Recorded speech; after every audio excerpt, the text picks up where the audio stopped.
Mining Indaba has been at Electromining, and I have officially found what I think is the coolest stand at the whole show. Michael, the stand is amazing. Tell me, what does Nerospec do? Nerospec's a group of companies. One of those companies is called Nerospec Oscon, and it's a company that specializes in the digitization and the control of trackless mining machines, in short. Yeah. Obviously, technology, which is something I'm very interested in, is a big feature of the stand of what you do. Tell me from a technological perspective and also from an innovative perspective what you do as well. Well, the company Nerospec Oscon's been introducing technology into the mining sector, specifically on trackless mining machines, for over a decade now. It's a fast-moving, fast-paced world. Every time we innovate something, it comes with all sorts of risks: management of change, adoption by operators, all sorts of, let's say, things that are easy to forget when you're implementing technology in that arduous underground mining environment. So the most exciting part of what we do is to try and introduce technology that works, it does what its intended function is, but yet it's as non-intrusive as possible to the existing mining operation, which helps us to succeed. So when you think about technology, what is driving you? What is the purpose behind the technology and the innovation that you bring to market? That's an easy one. So virtually every single product that we produce, whether it's software or hardware, all of it is got a single purpose, and that's to improve really the quality of life of underground miners, naturally improve safety, naturally improve the productivity for the mine. But in general, all of what we do is about improving your day work experience as an underground miner. That's what we do. Okay. To the best that we can with technology. Okay. Yeah. Now, before we touch on one of the cool things I've seen here, I believe Nerospec has a very interesting history with regards to PDS. Don't you going to share some of your achievements in that space? With pleasure. I'll try not to ramble too long. 23 years ago, Palabor Mining Company, then owned by, I think it was Rio Tinto at the time, they had a massive open pit mine, and they needed to go underground to remove copper ore from the open pit. They went underground that open pit. They had a very large copper beneficiation plant, quite an achievement for South Africa at the time, that was fed by the open pit big dump trucks. Going underground, they needed to take a lot of ore out to keep that copper beneficiation pit fully functional. Yeah. So they needed to blast twice a day or 3 times a day. And so we were approached at the time to put cap lamp tags in miners' cap lamp batteries. Yep. First step, as an automatic shaft clearance system. We did that, and it didn't take long after that shaft clearance system for us to realize, well, if we put a little reader in the mining machine, the operator can see who's around him. Right. That was the beginning, 23 years ago. We then spent about 15 years as B3 Solutions developing that product portfolio. Around about 10 years ago, we sold that business to a German multinational who had taken that technology worldwide, collision detection technology. And we decided the next step for us as innovators was to focus on the control of the mining machine. Because unfortunately, I mean, I don't know if you've ever looked at the workload of a mining machine LHD operator.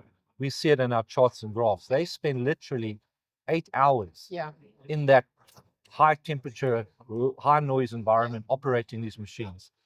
Your focus, your concentration is going to lapse.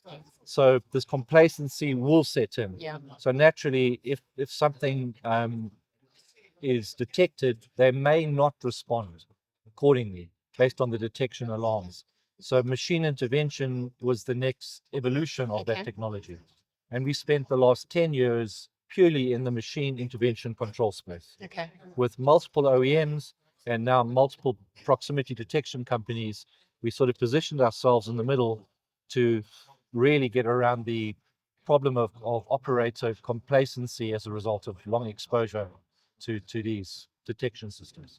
Yeah. And I believe you were the first company to install a level 9 PDS system in South Africa or Africa? Correct. Actually, internationally, worldwide, the Glencore group contracted us in 2015 to install level 9 machine control on their entire fleet. It was actually a Glencore waterfall mine, a chrome mine in Rustenburg. Yeah.